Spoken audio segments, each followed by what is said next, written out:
I married a woman I barely knew, and it was the smartest decision I ever made. Her name is Savannah, and the first time I laid eyes on her, she was standing in the rain outside the county courthouse with a cardboard suitcase that had been through hell, wearing the kind of desperation that made every cell in my body want to protect her from the entire world. She had been framed for something she didn't do, betrayed by people she trusted, and sentenced to a life she never deserved. I was 30 years old, and I had spent the last decade convinced that humanity wasn't worth the effort.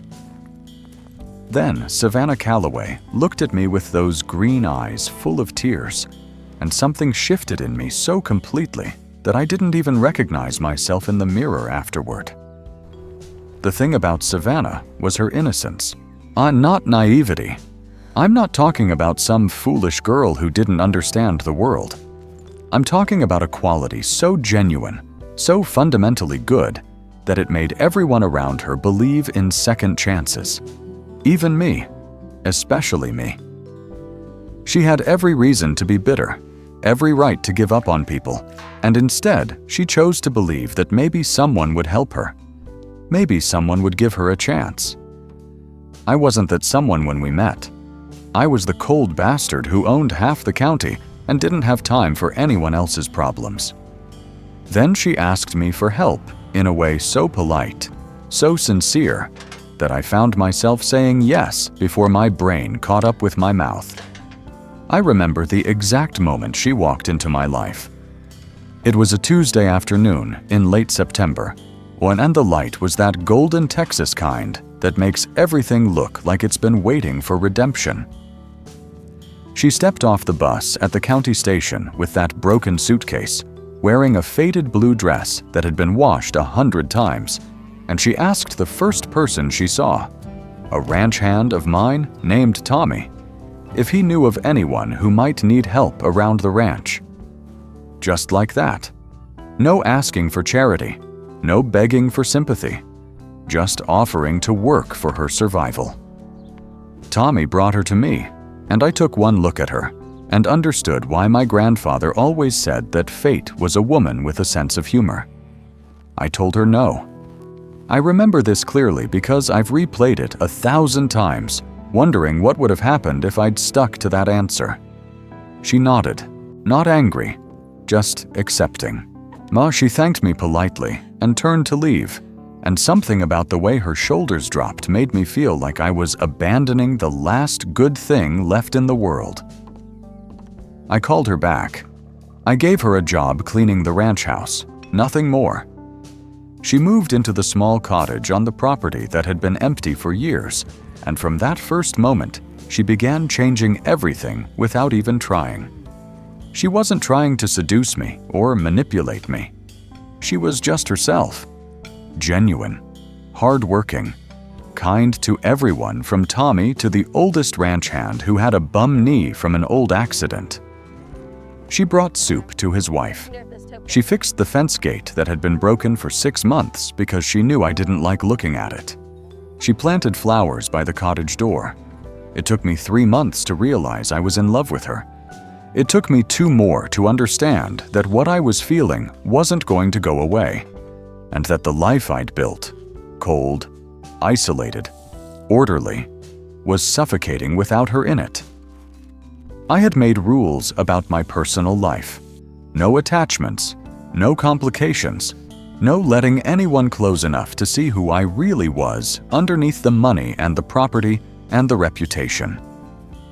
Savannah didn't break those rules gently. She demolished them without even asking. She would laugh at my dry jokes and make me feel like I'd said something profound.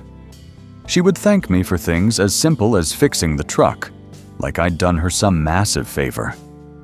She would sit on the porch in the evening and watch the sun set, and sometimes I'd catch her crying for reasons she wouldn't explain, and all I wanted to do was make sure she never had to cry again. 6 months in, now I couldn't pretend anymore. I took her to dinner at the nicest restaurant in the county, and she wore a green dress that matched her eyes, and she was so nervous that she dropped her fork twice. I told her what I'd been trying not to say for weeks. I told her that I loved her, that I didn't want her to ever feel like she had to earn her place here, that she belonged in my house and in my life, in whatever way she would have me. She cried. I thought I'd made a mistake, but she took my hand and told me she loved me too, that she'd been terrified I would never see her as anything but the lost girl who showed up at my ranch with nothing. I proposed 3 months after that, and I didn't do it gently. I walked into the kitchen where she was making breakfast, took the spatula out of her hand, got down on one knee, and told her she was marrying me whether she liked it or not. She said yes so fast she tripped over her words. She hugged me so hard that I couldn't breathe, and I didn't care about air as long as she was holding on to me like I was something worth keeping. Her wedding dress was white and simple, not because she couldn't afford something elaborate, but because that's what she wanted. That's who she was, genuine and simple, and more beautiful than anything I could have bought her. The marriage was easy in a way I didn't expect. I had thought that once I committed to someone, I would feel trapped, suffocated by another person's needs and expectations. Instead, I felt like I could finally breathe. She moved into the main house, and suddenly, the place that had been a showcase of wealth and isolation became a home, where she filled it with laughter and warmth, and the kind of love that didn't demand anything of me except to show up and be honest. I started smiling without meaning to. My ranch hands noticed. They teased me mercilessly, but even they softened around her. She was like that. She made people want to be better versions of themselves. I started learning who she really was beneath the trauma and the fear. Savannah had grown up poor, in a town 3 hours from here, with a mother who loved her but couldn't protect her from the men who took advantage of good people. She'd worked 2 jobs by age 16 and still barely scraped by. Then she'd met someone she thought she could trust, and they'd used her, set her up for a crime she didn't commit, left her to face the consequences alone. She'd spent 2 years in prison for a crime committed by the man she'd thought loved her. By the time I met her, she'd just been released, with nowhere to go and no one to turn to. The fact that she hadn't become bitter, that she could still smile, that she could still believe in good people, made her the strongest person I'd ever known. I made it my mission to make sure she never doubted that she was safe, that she was loved, that she would never face anything alone again. If that makes me obsessed, I own it completely. My lawyer quietly worked to get her record expunged, and by the time we got married, her conviction was off the books. I hired the best investigator in the state to prove her innocence officially, and within a year, the man who actually committed the crime was identified and prosecuted. Justice came late, but it came. When Savannah heard the news, she collapsed into my arms and cried for 3 hours straight. I held her through every tear, and I promised her that every good thing that came into her life from that moment forward would be because she deserved it, not because of what happened before. My family thought I was crazy. My mother came to the ranch 2 weeks before the wedding and tried to convince me that I was making a mistake, that Savannah was after my money, that a man in my position should marry someone of equal standing. I told my mother that Savannah was worth more than everyone in our family combined, and if she couldn't see that, then she didn't need to be at the wedding. My mother came to the wedding. She cried when she saw how Savannah looked at me, like I was the most extraordinary thing that had ever happened to her. Yet by the end of the reception, my mother was holding Savannah's hand, telling her that she was grateful to have a daughter now. People underestimate the power of genuine goodness. Savannah had that in abundance. Being married to her changed me in ways I didn't expect. I started seeing the ranch differently, not as a symbol of my success, but as a place where we could build a life together. She wanted to help with the cattle business, and I taught her everything. And she was naturally talented at understanding the animals in a way that made even the oldest ranch hands respect her expertise. She wanted to help with the books, and she had a head for numbers that impressed my accountant. She wasn't just my wife or my ornament. She was my partner, my equal. And that mattered to me in a way I couldn't have imagined before I met her. But the thing that surprised me most was how much I wanted to take care of her. I don't mean financially, though I made damn sure she had access to everything I owned. I mean in the small, daily ways that defined devotion. I would wake up in the morning and want to be the first person she saw. I would think about her throughout the day and find reasons to come back to the house just to check on her. If she mentioned needing something, I would make arrangements to get it before she could ask again. If she looked tired, I would clear my schedule to spend the afternoon with her. If she was sad about something she wouldn't discuss, I would sit with her on the porch until she was ready to talk, or until she just needed someone to exist quietly beside her. Her innocence in all of this, her genuine surprise that someone would treat her this way, that her needs and wants mattered enough to reshape someone else's entire day, was intoxicating to me. She didn't take it for granted. She never acted like she deserved the best. Every kind gesture, every small comfort, every piece of attention I gave her was received like it was the most precious gift in the world. She would put her arms around me and tell me I was too good to her, and I would tell her that being good to her was the easiest thing I'd ever done. And I meant it. With Savannah, being a better man wasn't a struggle. It was just natural. It was just who I became when I was in her presence. I noticed very quickly that she had habits born from survival. She would eat quickly, even though I'd told her 1,000 times there was no rush. No one was going to take her food. She would wear the same outfit multiple days in a row, even though her closet was now full of beautiful clothes. She would flinch sometimes if I moved too quickly near her, a reflexive fear born from years of feeling unsafe. And with each small tell, my devotion deepened. I began moving slower around her, giving her distance when she needed it, showering her with the kind of patience and gentleness that only came from truly understanding what she'd survived. I would take her hand and ask her before doing anything that might startle her. I would let her set the pace for everything: our relationship, our intimacy, our future together. One night, about 4 months into our marriage, I found her in the barn late at night, standing in one of the stalls, just breathing. She came to me sometimes when she couldn't sleep, and when the nightmares got too vivid. She didn't have to explain. I wrapped my jacket around her, and we stood together in the darkness, and she told me about a memory that had surfaced.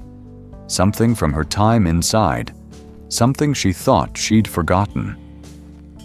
I held her while she talked, and when she was done, I picked her up and carried her back to the house, and I spent the rest of that night making sure she knew that she was safe, that no one would ever hurt her again, that I was here, and I wasn't going anywhere. Savannah asked me once why I loved her so completely, why I seemed to worship the ground she walked on, why I would drop everything for her. She asked it with a vulnerability that suggested she still didn't quite believe she deserved it. I told her the truth, because she existed. So because every moment with her was a second chance at being human. Because watching her smile genuinely, not from politeness, but from actual joy, was worth more than anything my money could buy. Because she had been through a system designed to destroy her, and came out the other side still believing in kindness. Because her innocence, her faith in people, her stubborn refusal to become bitter or hard, was the most beautiful thing I'd ever witnessed. because she made me believe that I could be more than the cold, isolated man I'd been before she appeared at my gate. A year into our marriage, we talked about having children. The idea of creating life with her, of building a family in the safety of this ranch, of raising kids who would have her gentleness and her strength. It terrified me and thrilled me in equal measure, where she was nervous about it, about whether she would be a good mother, about whether her past would somehow taint her child. I told her that our children would be the luckiest kids alive because they would have her as their mother. She would teach them kindness and resilience and grace. I would teach them to protect what matters. Together, we would build a family that knew the difference between surviving and actually living. 2 years in, we started planning renovations to the east wing of the house. Savannah wanted a nursery, wanted to make sure there was space for the life we were building together. She was happy in a way that was almost painful to witness sometimes. Like she still couldn't quite believe this was real. Like she was waiting for someone to tell her it was all a mistake. So I made it my mission to remind her every single day that this was real, that she was mine, that she would never be alone again. I left notes in her pockets. I brought her flowers from town. I would cancel meetings just to sit with her during lunch. I would kiss the top of her head while she was working and tell her she was extraordinary. My grandfather came to visit one spring, and he watched me with Savannah for about 30 minutes before taking me aside. He said something I'll never forget. "I spent 60 years married to your grandmother, and the way you look at your wife is the way a man should look at the person who saved his life. Don't ever lose that." He was right. Savannah had saved my life. She'd saved it by existing, by showing up, by loving me back with a ferocity that matched my own. Before her, I had been sleepwalking through an existence. After her, I was actually alive. By the 3rd year of our marriage, Savannah had settled into the ranch completely. She knew every inch of the property, every animal, every hand that worked for us. She knew my business partners, my friends, the people in town. And more importantly, they knew her. She'd become someone the community relied on. When someone in the county had a problem, they came to Savannah. She had a gift for seeing people clearly and helping them without making them feel small. She organized a fund for the families of ranch workers who were struggling. She started a youth mentorship program at the local school. She was changing the community the same way she'd changed me, quietly, completely, without asking for recognition. And I was still completely, utterly devoted to her. Was, if anything, my love had only deepened. I knew her completely now, her favorite coffee order, the way she hummed while doing dishes, the fact that she cried during sunrise sometimes because it felt like a miracle, the way she would reach for my hand instinctively whenever we were in a crowd. I knew her fears and her dreams and her insecurities.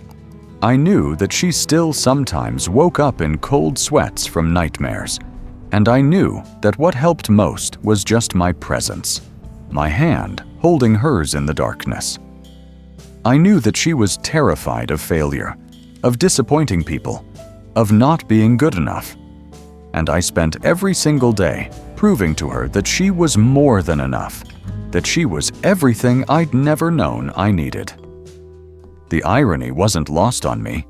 The man everyone said was incapable of feeling anything, the cold bastard who built empires and then walked away from them, the guy who hadn't smiled genuinely in over a decade before she showed up. That man was now completely consumed with devotion to a woman he'd married after knowing her for less than a year. But it worked. We worked. She wasn't a mistake, or a phase, or some rebellion against the life I'd built. She was the life I'd built toward, even though I didn't know it until she appeared. People asked me sometimes how I knew she was the one, How I was so sure. How I could be so completely certain that this was right. The truth was simpler than they expected. I knew because every moment without her felt like a waste of breath. I knew because looking at her genuinely happy was better than any amount of money or success could ever be.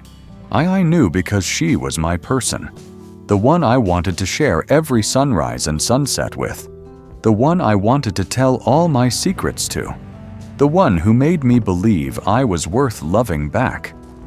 I knew because she made me want to be good, not for the world, for her. If you asked Savannah the same question, she would probably tell you something different. She would say she knew because I made her feel safe, because I kept every promise, because I looked at her like she was precious and irreplaceable. She would say she knew because I loved her completely, not in spite of her past, not with conditions or caveats, but just purely and simply because she was her. She would probably cry while saying it, because even now, years later, she sometimes can't believe that someone loves her this thoroughly, this absolutely, with nothing held back. And every time she cries about it, I pull her close and remind her that this is forever, that I'm not going anywhere, that she is mine, and I am hers, and that's all either of us will ever need. I married a woman I barely knew, and it was the best decision I ever made. Her name is Savannah, and she changed me from the inside out. She took a cold, isolated man and taught him that love wasn't a weakness. It was the strongest thing a person could offer. She showed me that devotion wasn't obsession, but a beautiful commitment to someone else's happiness. She proved that innocence and goodness were real, that they could survive in a harsh world, and that they were worth protecting with everything you had. We're building a life together on a Texas ranch, and every single day feels like I'm getting away with something. Every single day. I wake up next to her and think, I'm the luckiest man alive, and I don't take a moment of it for granted.